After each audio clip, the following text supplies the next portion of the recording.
Writing. Have you ever met someone for just a few minutes, only to realize they changed the way you see the world forever? Sometimes the biggest truths are hidden behind the smallest words. And sometimes, the people we think need help are quietly carrying the heaviest burdens while still helping everyone around them. When one repairman knocked on a stranger's front door, he expected to fix a broken wheelchair ramp. Instead, he uncovered a heartbreaking secret that would change not only one woman's life but his own. What he discovered behind that door proved that kindness can reveal truths no one else ever sees. Before we begin, welcome to Kindness Waves, where every story reminds us that compassion can change lives. If stories like this touch your heart, please subscribe, like this video, and leave a comment telling us how kindness has changed your life. Your support helps us share more inspiring stories with people around the world. Michael Turner had spent 25 years repairing homes across Ohio. He had fixed leaking roofs, broken pipes, damaged fences, and old wooden ramps. Every day brought a new address and a new family, but most jobs were simple. Fix the problem, collect the payment, and move on. One rainy Tuesday morning, he received an emergency call from an elderly woman named Evelyn Carter. "My wheelchair ramp is falling apart," she said softly over the phone.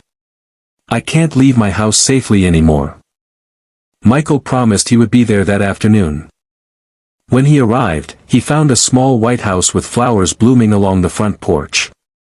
Despite the cracked paint and worn wooden steps, someone had clearly cared for the place. The garden was beautiful. The old wheelchair ramp, however, was another story.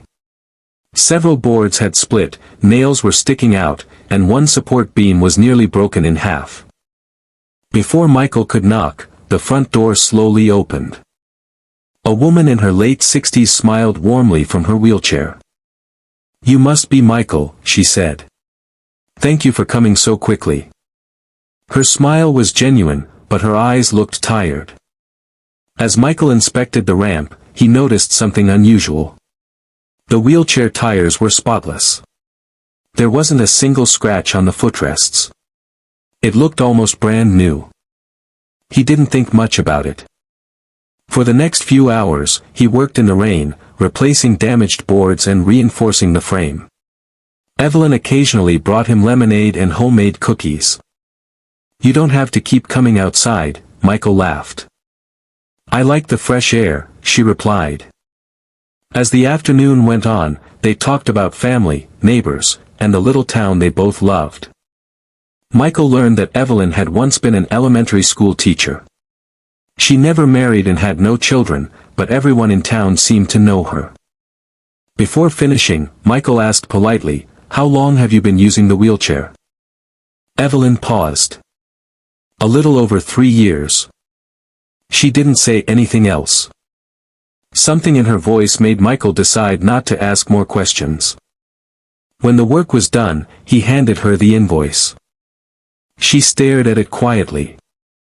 "I'm so sorry," she whispered. "My disability check doesn't arrive until next week.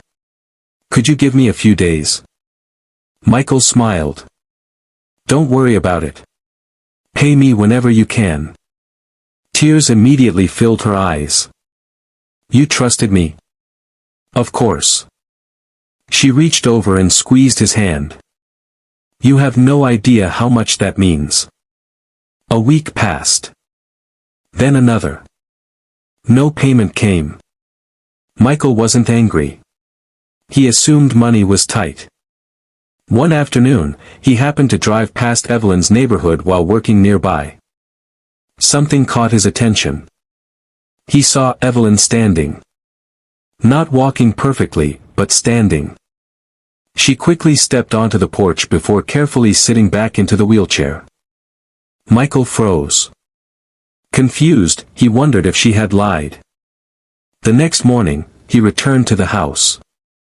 When Evelyn opened the door, she looked frightened. "I can explain," she whispered. She invited him inside.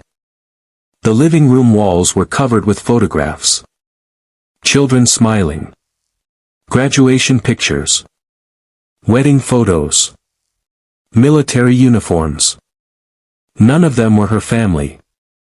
Michael looked puzzled. Evelyn took a deep breath. "I can walk," she admitted.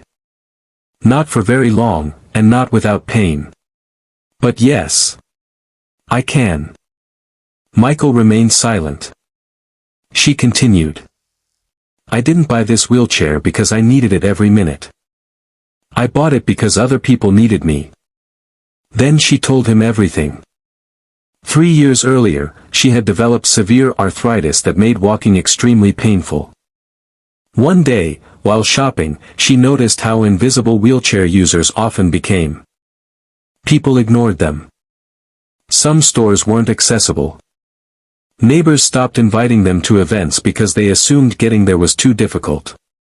That experience broke her heart. So after retiring, Evelyn decided to volunteer. She visited lonely seniors. She delivered groceries. She attended hospital support groups. She helped veterans complete paperwork. Using her wheelchair allowed her to connect with people who often felt forgotten. "They trusted me," she said quietly. "They opened their hearts because they believed I understood." Michael looked around the room again. Each photo represented someone she had helped. The little girl who survived cancer. The young soldier adjusting to life after losing a leg. The widowed grandmother who no longer felt alone. The teenager who almost dropped out of school but graduated because Evelyn encouraged him every week. "I never lied," Evelyn explained softly. "When people asked, I simply said, I use a wheelchair." That was true. Michael felt ashamed for doubting her. Then Evelyn revealed one final secret. "The money for your repair." She opened a small notebook. Every month, after paying her own bills, she used nearly everything left to buy groceries, medicine, and bus passes for struggling families. There wasn't enough left for the ramp. Michael quietly closed the notebook. "You don't owe me anything." Her eyes widened. "No, Michael. That's not right."